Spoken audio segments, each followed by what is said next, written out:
furry friends. My name's Abby. For those who don't know, this is my second video on Fursuit Friday. Welcome to Bugs and Babs.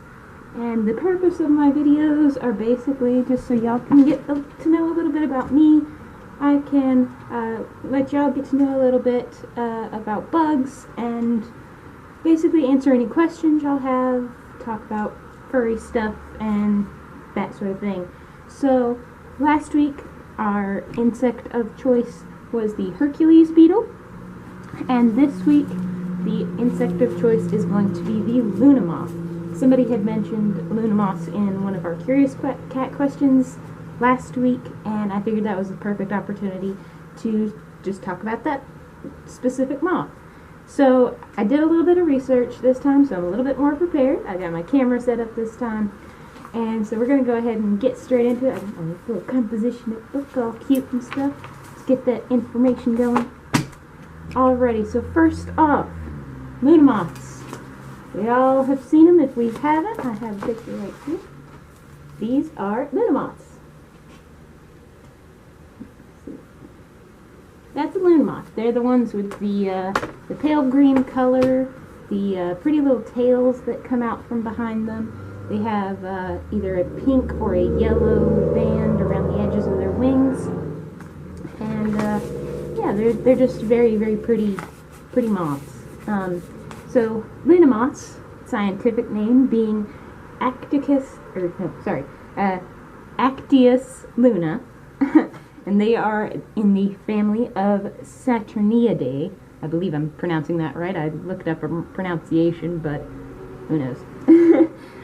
So basically, Luna moths, they have a range of basically all of the eastern United States going into more mid-eastern United States.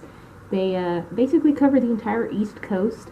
They can be in Canada, more in the southern parts of Canada, and in the northern parts of South and Central America, but they are mainly in the North American region, primarily in the U.S. So Luna moths have a wingspan of between 2 to 4 inches, and that is 7.5 to 10.5 centimeters.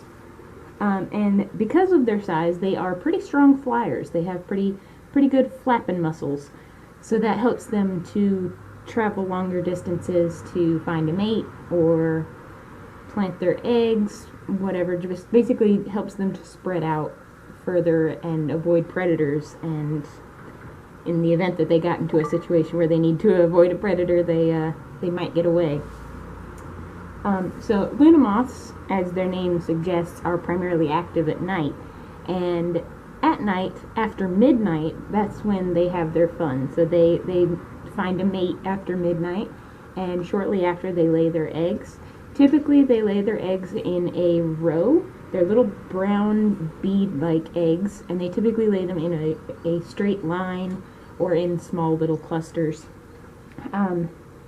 It takes the eggs about a week to hatch from the egg, and when they are hatched, the caterpillars are primarily sedentary and solitary. So they typically stay on the same tree that they were hatched on. They don't travel around a lot. They probably will spend the majority of their time on the same branch even. So by the time that they finish eating enough leaves to where they can form their cocoon, they probably still haven't traveled a very long time, or distance I mean. So after they hatch and they eat their food, they form their cocoons. So Luna moths are among one of the types of moths that will use leaf litter as a source of sort of a structural base for their cocoons. So they are silk moths. That is important to note. They do produce silk just like caterpillars and things for their cocoons. But they are known to use leaves and stuff like that as sort of a extra insulation, if you will. So the types of trees that the Luna moths typically inhabit are important because, as I said, they don't travel. So the female has to lay her eggs on the tree that the babies will be able to eat from. And I have a list here of the different types of trees that they typically feed off of. So if you're out looking for Luna moths, you might want to look for these kind of trees. So we have white birch, persimmon, sweet gum trees, hickory, walnut, and sumac trees. So if you're ever looking for Luna moths or ever looking to just see if you can find a cocoon, maybe you can hatch them at home, your best bet is going to be to look for that kind of tree. And more to the point, the best time frame to look for cocoons or caterpillars would be in the late spring to early summer, midsummer time frame, because that is when they are the most active. They're most active in the warmer months. So they typically do not, in the north, they typically only have one generation per year, so only one generation of Luna moths are born per year in the north. In the south, they can have up to 3 generations. So in the late spring to summer period, they are able to have 3 generations of moths being born and reproducing. And one of the interesting things about Luna moths is because of the fact that they use the leaf litter as sort of an extra layer of protection, they can actually survive a winter in their cocoon.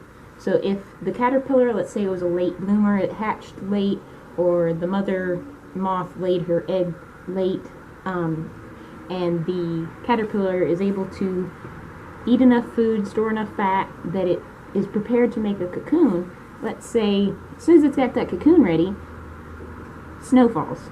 It's wintertime. They're stuck. For most moths, that would be a death sentence.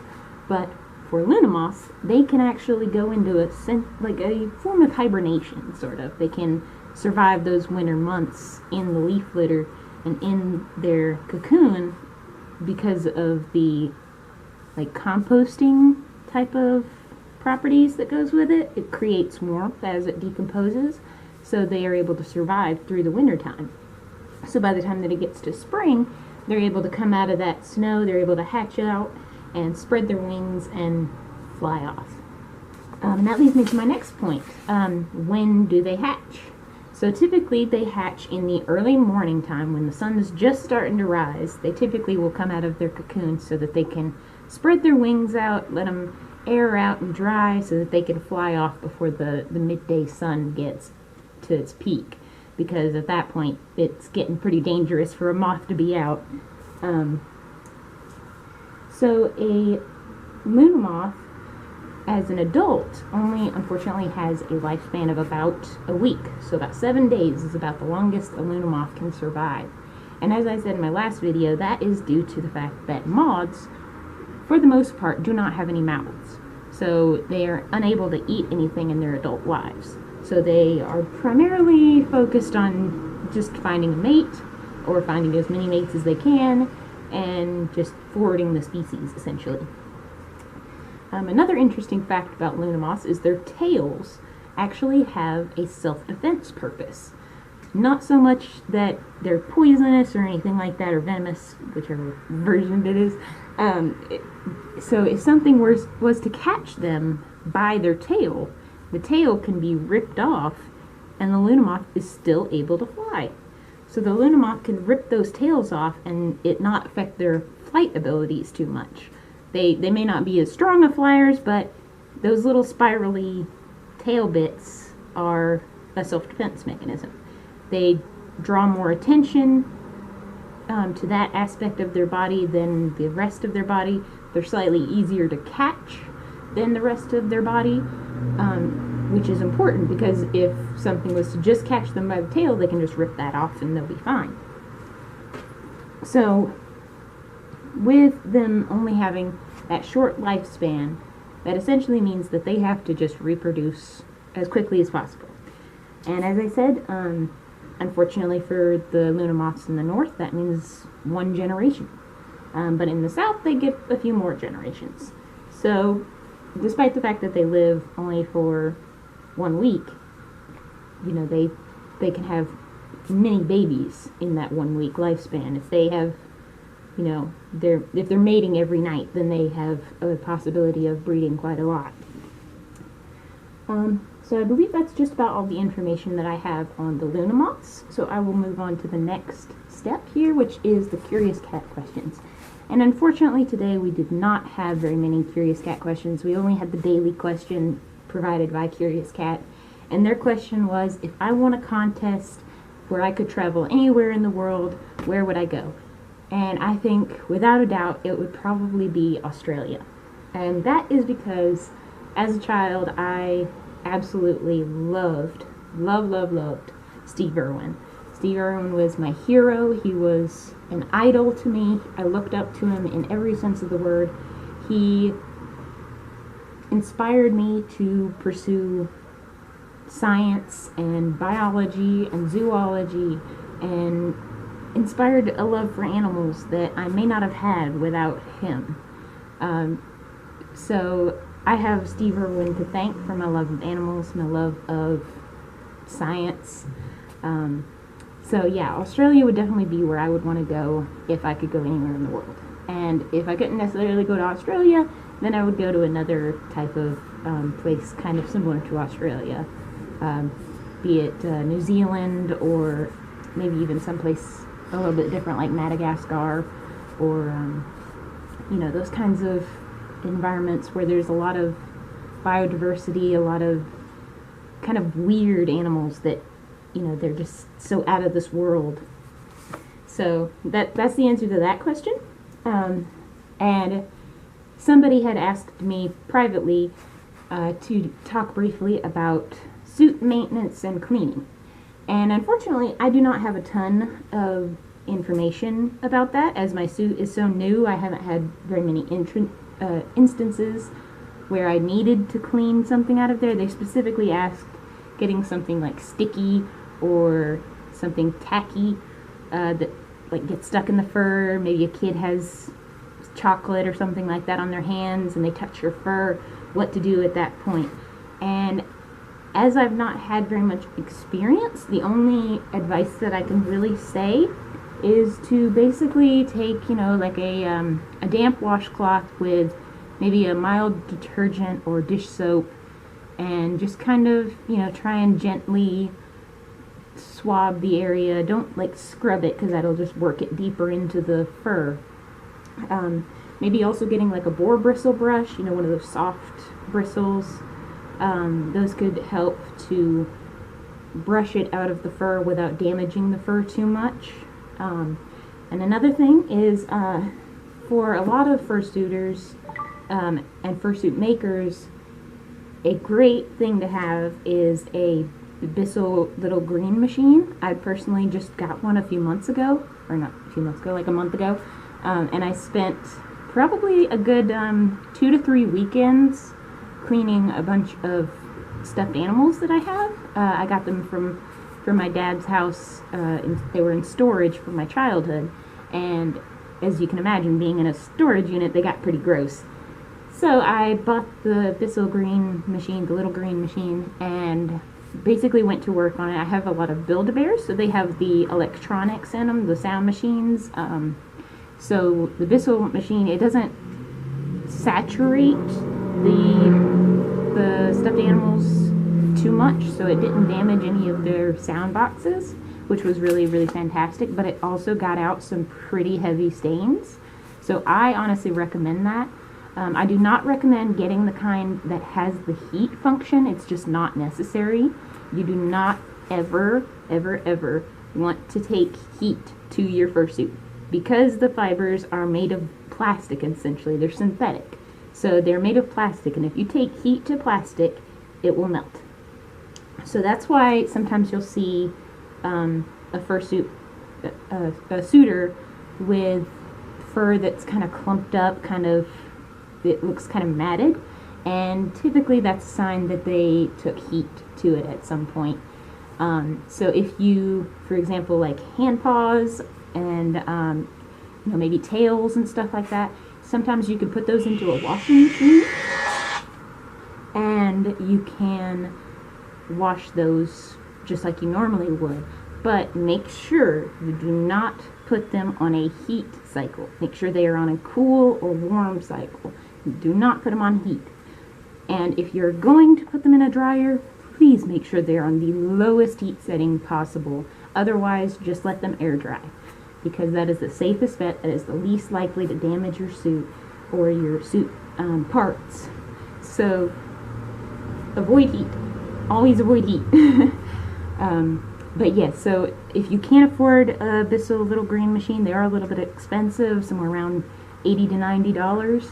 If you cannot afford one of those, it is a good idea to just go with a washcloth with some soft detergent or dish soap or something along those lines, something that's not going to be too harsh on those fabrics. I have heard from several fursuiters that it is a bad idea to use the brand Woolite. That's Woolite, Woolite, I believe. And the reason that that's not a great product to use is because it has like some sort of conditioning aspects to it, and that's not really good for your fursuit. It can make it kind of feel a little bit sticky, because there's no way for your suit, the fibers, to absorb that conditioning property. So it just kind of sits on top of there, and it doesn't get it as clean as it would need to be. It's great on natural fibers. It's great on, you know, things like wool and cotton, but it's not great for synthetic fabrics like fursuit materials and faux fur. So definitely stay away from Woolite. If you just get the Bissell brand of either carpet cleaner or, you know, detergent or whatever works best for you, just something that's going to be very mild, something that's not going to be too harsh, that's going to be your best bet. So with the Bissell, it came with a carpet cleaner, a bottle of carpet cleaner detergent, and that stuff worked really, really great in removing some pretty heavy stains on my stuffed animals. I've yet to use it on my suit because it's not really been dirty yet. I may need to wash the tips of my fingers. They're getting a little bit dirty, but even that, it would take like 2 minutes at most with the Bissell machine. I once washed them with washcloth, and it did remove some of the stains, but not all that many. I think it's mainly because this is fleece and not faux fur or minky. So in that instance, if you're trying to wash some fabric like that, you might want to try doing it in the washing machine on a very low heat cycle and gentle cycle probably. But yeah, so basically number one rule when cleaning your fursuit is avoid heat. Don't use any harsh chemicals, don't use any bleaches or anything like that, unless of course your suit is like completely white. But even then, talk with your maker, talk with the person that made the suit, or the manufacturer of the fur, and just double check like the way that they recommend cleaning your suit or cleaning aspects of your suit. A lot of Sorry, I think my camera got cut off there.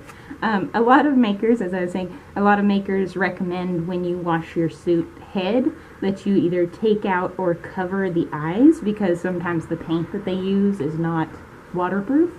So just make sure you double check with your maker. A lot of times they'll give you suggestions or guidelines on how to clean your suit. But if you're making it yourself, I definitely would recommend that you plan ahead when you are building a suit on how you plan to clean it. So with my suit, it's got a very heavy foam, expanding foam base.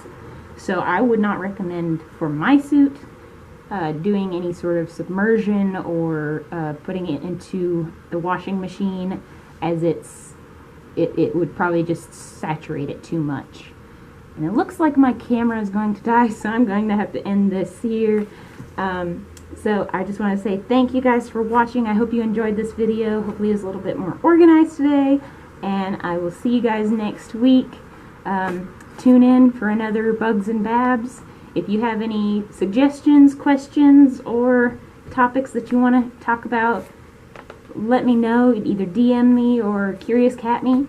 And yeah, have a great week, guys. I hope y'all are safe, stay safe out there. If you're protesting, if you're, you know, out there with signs or anything, just try and be safe. Make sure you're looking out for each other. Yeah, just, I love you guys. I hope y'all have a fantastic time. Black Lives Matter. ACAB. Have a great week. Love y'all.